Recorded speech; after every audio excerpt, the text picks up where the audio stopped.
We discussed the elements of the game, and now we want to check out in depth each one of the elements. Okay? Some of them are very simple, and we are not. I will pass through them. Others are more important. So we are going back. We are going back to the elements we have discussed in the structure of games. This is chapter 3 or 4 of the Fullerton book, and we are going to recap on this and go deep into this a little bit, okay? So, first of all, the players. So, you remember what we said? We said games are for players. A movie, yes, it's for people to watch. And music is for people to listen. But actually, players must play, okay? There are no, I'm watching the play, somebody play. I'm not, you know, it's not really a player. I'm not a player, I'm just some watcher. So in a way you have to understand what experience you want to give to the player, and that's a very important part. Okay, it's really interesting, as I said in one of the lectures, it's really interesting that inside the game you do actions that you would never do in life, and actually when you are talking about boundaries, and that's your thing. You have to convince the player to do that. One of the major thing about for doing this stuff, it's the onboarding. So the phase that where a player say I want to play, and it will start playing. In board games, it's social.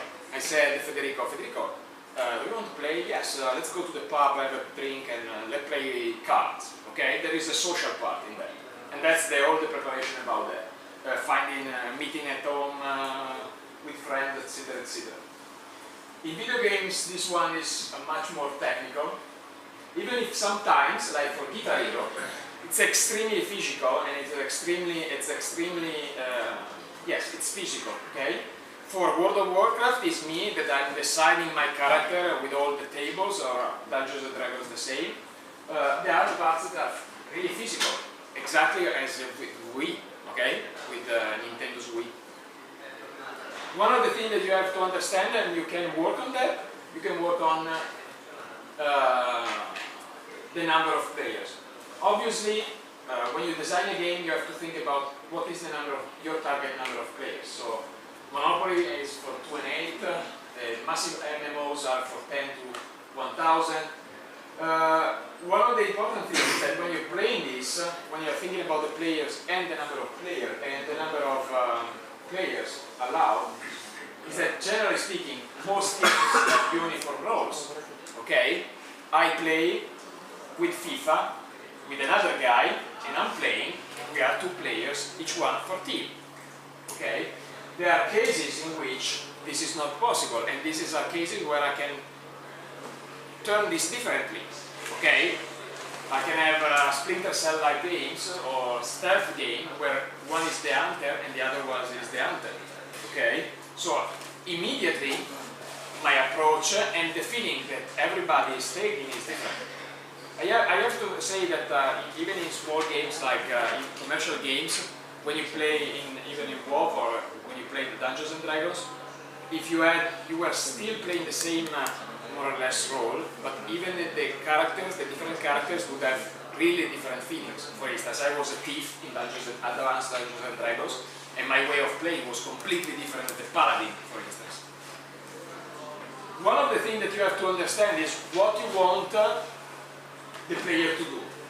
So you have a huge number of interaction patterns, and actually you have these interaction patterns that are very typical, right? FPS, not multiplayer, you are single against the game. Okay, you have multiple individuals versus a single game, so a completely cooperative game. Player versus player, unilateral competition. One is against the others. Multilateral competitions, it's capture the flag. Cooperative play. Together, not probably versus a game. Team competition. Whatever. Psychology check what the player want to do, and then basically in the world and how they want to act, And so they build up this, you have different versions of this, but basically more or less it's the same. And they put this plot where you have players, and what they want to have is basically you have players, your action, they want to act, they want to interact, okay? And then you say, okay, I have players that they want to act with other players, they want to act with the world, they want to interact with other players, they want to interact with the world. So me, as a player, what I want to do, okay, I want to act with other players. Here it is written killers, it's basically competitive people against other players, because I want to act versus other players, okay? Unless I'm a cooperative stuff, but actually I want to act against. I want to act in the world. I want to, I don't know, collect all the money that are in the certain world. I want to do something, okay? They are achievers. You want to have players that interact with other players, socializers. You have players that want to interact with the world, explorers. Obviously, if you think about one of your games, or your games, the existing games, unless really you really have specific games that are very poor, but more or less each game covers it's in some position here. Obviously, it's not all here, it's not all there, all here, all here. Actually, this one, the game you have seen where you can go around the woods and there are things that sings and you cannot do anything. The one in the English country, that's probably something like this, okay? And then you have all the examples. So one of the important things here is that rethink whatever you are thinking in this kind of things. So in my game, the players should be the guy who wants to act in the world, okay? Or a lot of this, a little bit of this, or all of this, and nothing of this, okay? There is nobody who went around exploring Quake environments. They don't care, okay? They really don't care. But if you consider Battlefield or COD in the multiplayers, where you have several places that are hidden and you don't know, well, you have a little bit of exploration because you want to find the special places that gives you advantage, but then you want to kill everybody. Okay, that's the point. So I will go through quite fast on the simple one. You know, single versus player, multiple individual versus player. Okay, multiple individual complete versus a game. Bingo, roulette. There are some examples here. One of the, I think that one of the interesting examples here, it is, I don't know whether you know this game, it's very famous. But this one, it's probably, I don't like to play this game, generally speaking, but I think that it's brilliant as an idea. It is Trackmania. Who doesn't know Trackmania? Few people. Okay, for all the others, you think about a racing game, okay, where the racing game, okay, I have a racing game, I'm there, I'm racing, with other players. Where the conflicts, I want to do the fast lap possible, okay, that's that's the goal of the game, okay. Where is the conflict? Where the conflict arises, comes out in a normal game. So I go F1, Formula 1 or any other rally game. I need to do the fastest lap, one lap fast, as fast as possible. Where is my conflict? What thing creates the conflict? What is one of the sources of conflict? The other players. The other players. So I have the other players. They are bouncing on me. I have to, if I go much faster than them, I'm much better because then I get a little less bumps. Okay. Now, this is the major source of things, because yes, then there is the car, and you have to steer, and you have to change gear, whatever. Those are conflicts, but that's everywhere. Okay, the special conflicts that's very nice. Even in Mario Kart is boom, bounce the other one around. Okay, what they do, they eliminate that conflict. You eliminate the source of conflict, and what happens is that everybody look at the screen. So the car starts. There is not one car, but there is 16 people Actually, the game is much simpler than any other games. There is no collision between cars. So you are playing with others, but you overlap. So you eliminate one element of conflict. You have the multiplayer. You have a special game. Right?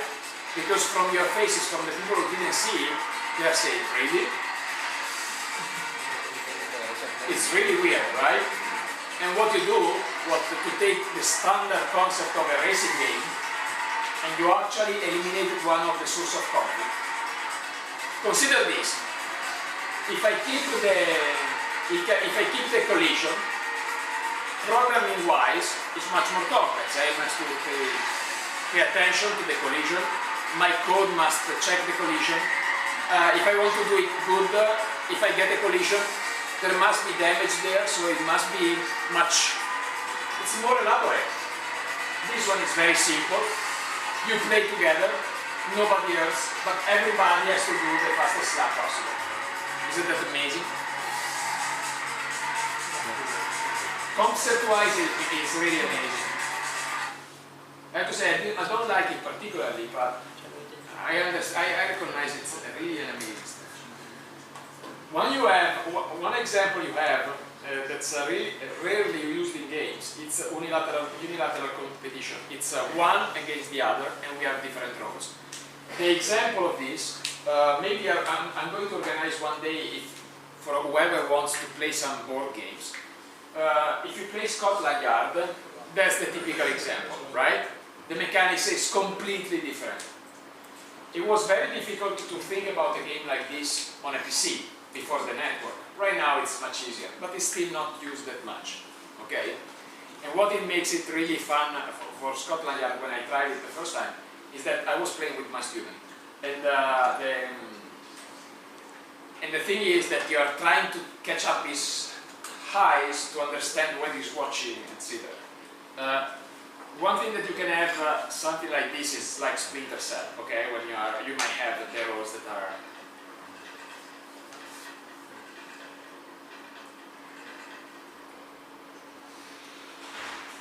You have multilateral competition, everybody is against each other. You have cooperative stuff. It's really interesting that cooperation is very easy in games, in video games. In table games, it's not really that usual. The only thing that it comes out to my mind, I think the most famous cooperative game in board games, I think it's Lord of the Ring, the table game, where everybody's against Sauron.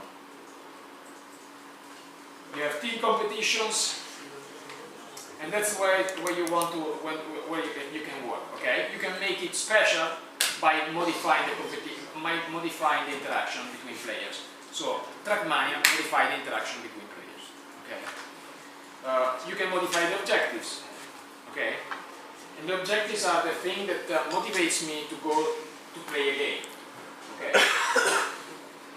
If you play Risico or Risk, every player has a different objective, but more or less the same gameplay.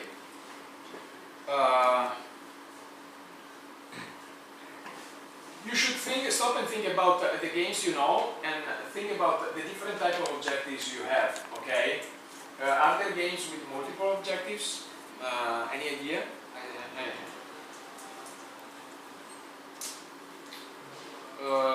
The objectives have to be explicit.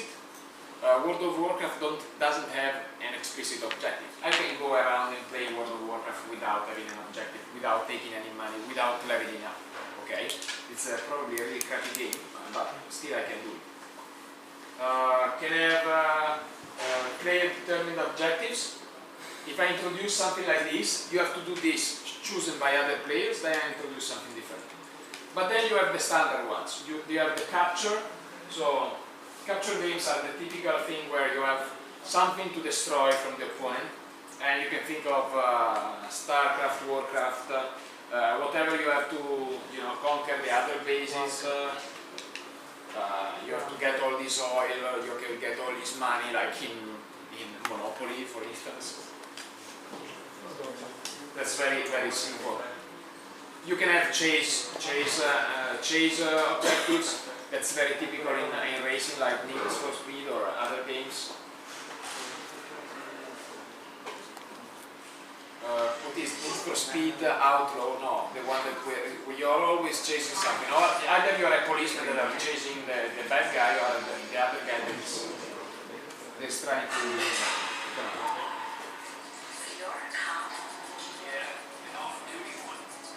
Yeah. That's onboarding. You have the race. That's typical the race. Okay. That's F1. You have alignment games, or where you have to reach a certain combination. So, for instance, Bejeweled is one of them. But actually, you can have alignment games even inside the game. So, for instance, I think that in Uncharted 3, there are several of the puzzles are aligning games. Okay, you have to align stuff to be Rescue or Escape. So, for the ones of you who never saw the real Prince of Persia, which has a very different character than the one shown by Paolo, there is also a nice story.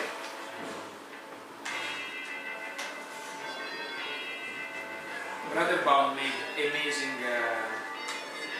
This was done by only one guy. Yeah, this is the onboarding. Oh, let me see. Oh, this is the bad guy. You have a little time to rescue her. Oh, no. No, this one is the history of video games was done there. And this is the original Prince of Persia. How many of you did play this one? Oh, that's much better. There is, if you go online on Amazon, they sell the book. Actually, I can pass it to you. There is the book, the diary, the development diary of this one, and the other one, this one, the same author did another game. They are the, oh yeah, Karateka. Basically, he published his own,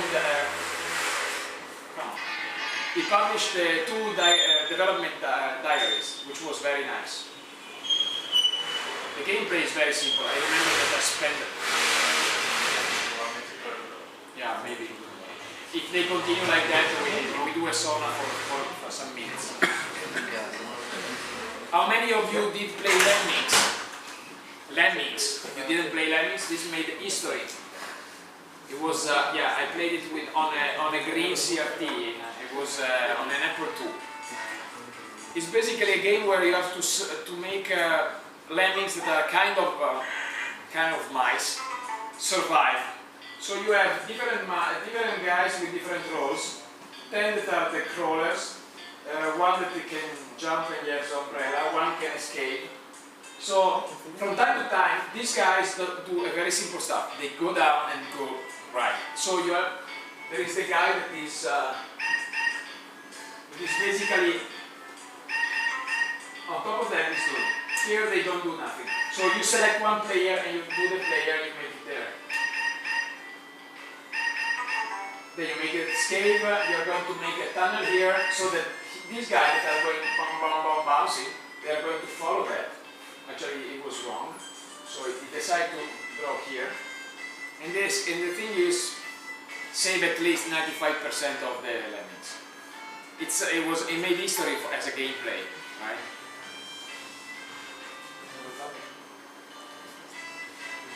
This I think it's for Amiga, this one that we are looking at. And then you can save a certain amount if there was a limit, and then if you did it, then you were okay. And all the action lasted for some. The guy is dig, but not for much. That's really made history, and you should play. I mean, if you check online, there are several emulators, and you should go there and play some of the games. Check out the most famous game for Apple II, and because you have to consider this. When we had 48 kilobytes, 16 kilobytes, there were a little bit of code, a lot of idea, because with 16 kilobytes, that is 1/4, less than 1/4 of an icon, of an Apple icon, of an iOS icon, so it was really little. You had to basically do everything. So typically it's all idea and little bit of assets and everything else. Okay. For Arc it's really interesting because I usually show this picture, and from a couple of years I didn't have anything to show. But actually, forbidden art means I make you do something that you shouldn't be able to do. That you shouldn't do. So one of the cases is Joust. Don Sebastian Joust. That's the game that you see in, that you play with Sony Move. I have it one in my hand, and I have to move a rhythm with the music. You don't have to shake it to move it. So you see, it's very funny because when I was a Boy Scout, we had a similar game. But actually, we have to steal the Promise Fular from our back. We have the back here. It was a very nice game. So if you move the other one and the other one moves, then it's then you have to take this still. Everything is really made of the interaction. That's construction, so you can imagine. Exploration. The best case of exploration is the one that I showed you. That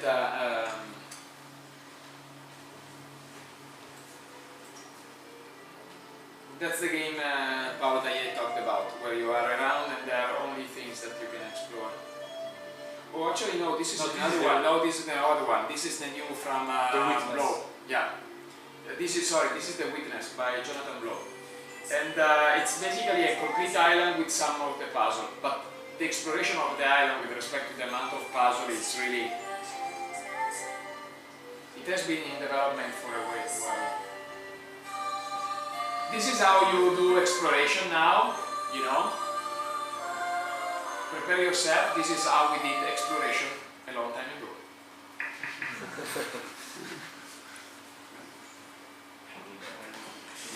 Actually, we are going to have a small lecture, a short lecture about developing a narrative for games. What do you like instructions? And I advise you to check out one of the episodes of Big Bang Theory when it tries to play Zork. And actually I think that Zork is in one of the Call of Duty. There is one part where you can play Zork in Call of Duty, in an old Call of Duty. I can tell you, this was amazing. When you play this stuff, it was amazing.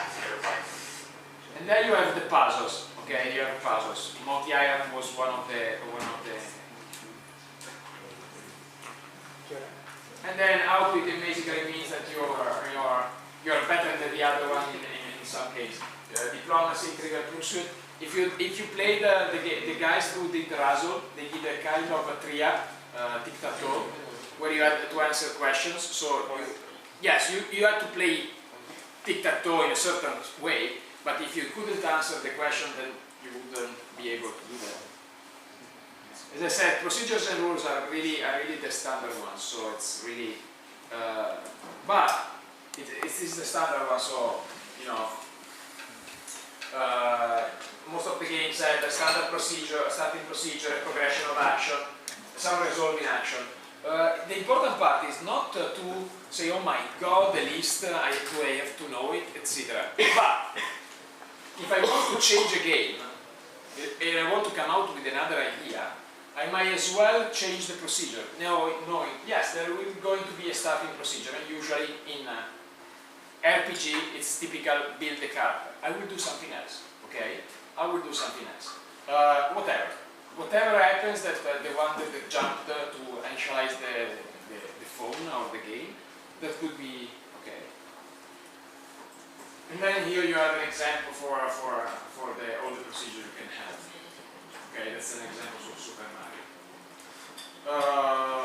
You can think about this proceduring based on depending on what kind of medium input and output you can have. But that's more or less.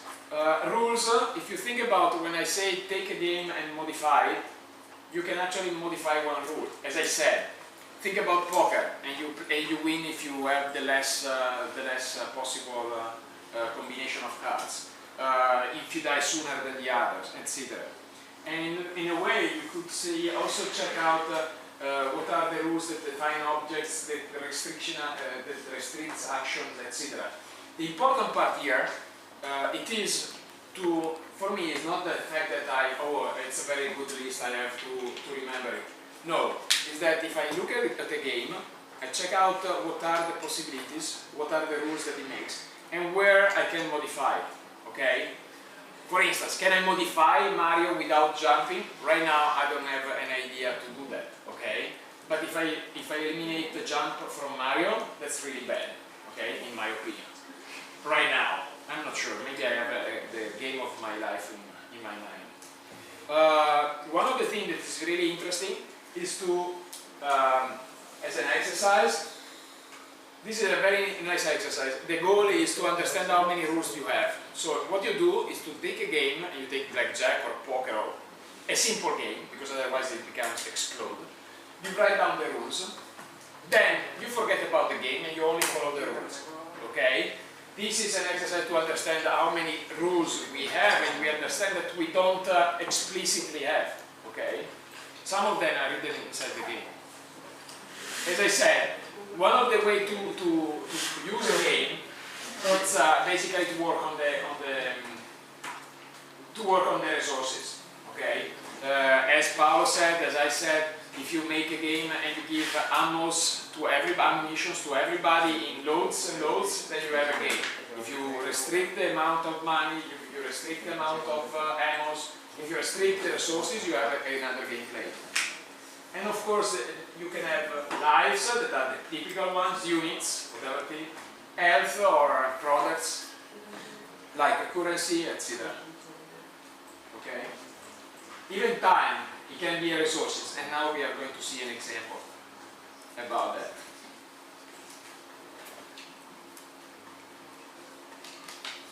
For instance, think about one of the resources typically, and think about the a list of favorite games that you have that use the resources.